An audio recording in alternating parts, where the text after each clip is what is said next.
Tim Peake was the first British-European Space Agency astronaut to visit the International Space Station, and might also be the first to call the wrong number on Christmas in space. When he returned to Earth, he was overwhelmed with questions at his public appearances: what it's like on board the space station, training to be an astronaut, how it felt to return. So Peake put out a call for even more questions, and spun them all into Ask an Astronaut. Little, Brown & Co., 2017, a new book about life in space. Space.com talked with Peake about the new book, his ultimate space mission, and what it's like to hang from a beam mid-spacewalk, Australia orbiting below you. Hello, is this Planet Earth astronaut? Tim Peake's new book features stunning photos. Space.com. What questions did you most enjoy answering for Ask an Astronaut? Peake: the chapter that I enjoyed writing the most was the spacewalk chapter. For me, the spacewalk was such an exhilarating and exciting experience, and quite an amazing thing to be outside the space station, to be working out in the vacuum of space for so long.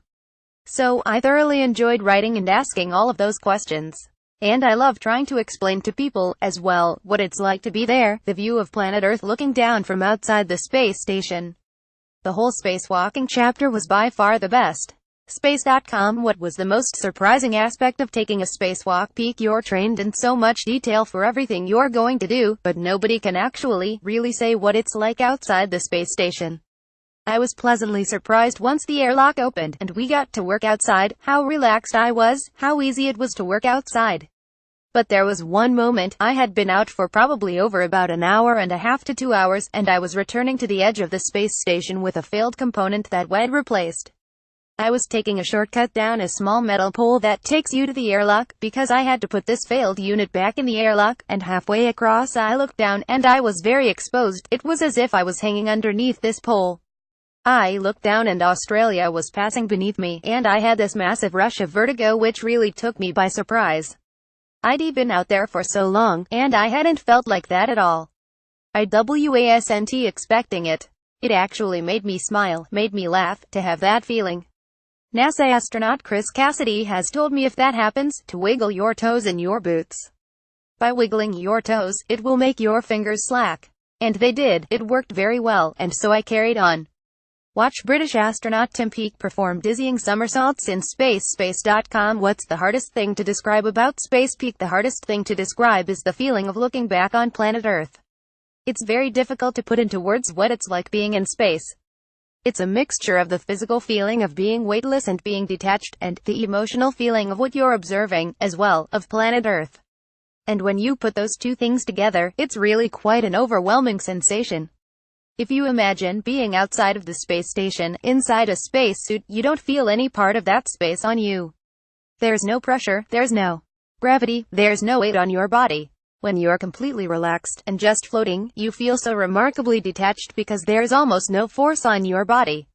And then at the same time, you're looking down on planet Earth passing beneath you, and then you turn the other way and you're looking up at the solar system and the universe and the vast expanse. And you put those two things together, the physical feeling and the emotional, and it's just a really overwhelming sensation. It's a complete change of perspective. And that's very hard to describe to people, exactly what that feels like.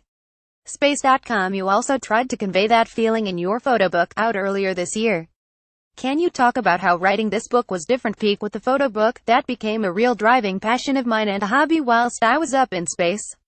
And also, during the mission as well, I was amazed at the response I was getting on social media when I was posting these photos.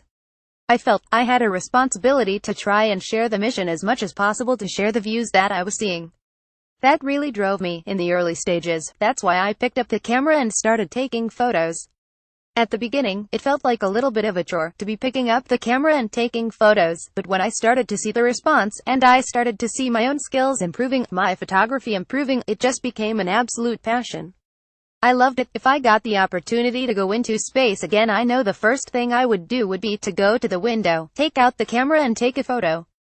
Hello, is it planet Earth was really wanting to immediately share those images of Earth in space. And that is something I could do really quickly. Ask an Astronaut has taken 6 months to write, and I've really put my heart and soul in it, and really try to go into much more detail about what living in space is like. What is it really like to be an astronaut on those long-duration missions, in your body change, going through the training for the mission, coming back and the return to Earth, and answering all those amazing questions that people ask. Space.com. If you headed to space again, what would be your ideal mission? Peake. If I had my absolute wish of a second mission, it would be a mission that I think is probably coming up within the next 10 years, and that's the return to the lunar surface. NASA, in conjunction with the European Space Agency and other partners, are building the Deep Space Gateway, which is going to be a new space station in cis-lunar orbit, and that gives the opportunity to have missions back to the lunar surface, and also it's paving the way for the medium-term goal of getting to Mars. Space.com. What do you expect to see changing in spaceflight in the coming years? Peake. It's going to be a really exciting and interesting environment. We're already preparing for this, and we're looking at how the International Space Station is going to hand over to the commercial space sector.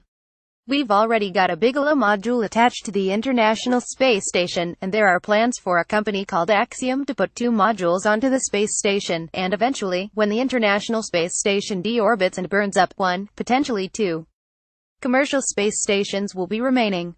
Astronauts enter inflatable space station module for first time video. We're going to start to see that transition, that handover if you like, to commercial transport to low Earth orbit. I think that will really energize a new, emerging market for microgravity research in low Earth orbit. That's going to be fascinating too, as more and more of these companies realize the benefits of microgravity research. And at the same time, we're going to be the National Space Agency's partner on these exciting missions to the Moon, and for preparations to going to Mars.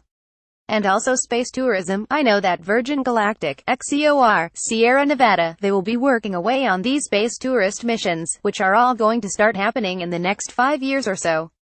There's an awful lot that's going to be happening. It's going to be a very exciting time. Space.com. If you can comment, which commercial spacecraft would you most like to ride on? Peake. No, I'm not going to give you an answer on that one, but what I will say is that firstly, the Soyuz was just such an incredibly wonderful experience. It's steeped in so much history and tradition, and it's solid Russian engineering with this brilliant hybrid of old and new. It was an absolute pleasure to fly on the Soyuz spacecraft. From a test pilot perspective, and coming from a military test pilot background, the idea of flying on either Boeing or SpaceX vehicle as a new spacecraft is very exciting. Either Boeing or SpaceX would be a brilliant spacecraft to fly.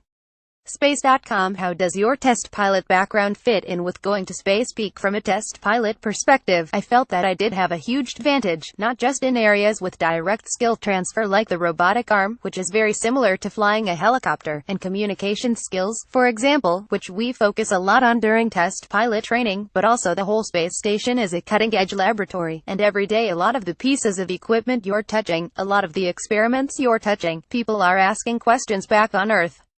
The rare experiments that people are saying, well, how is it going to work in microgravity?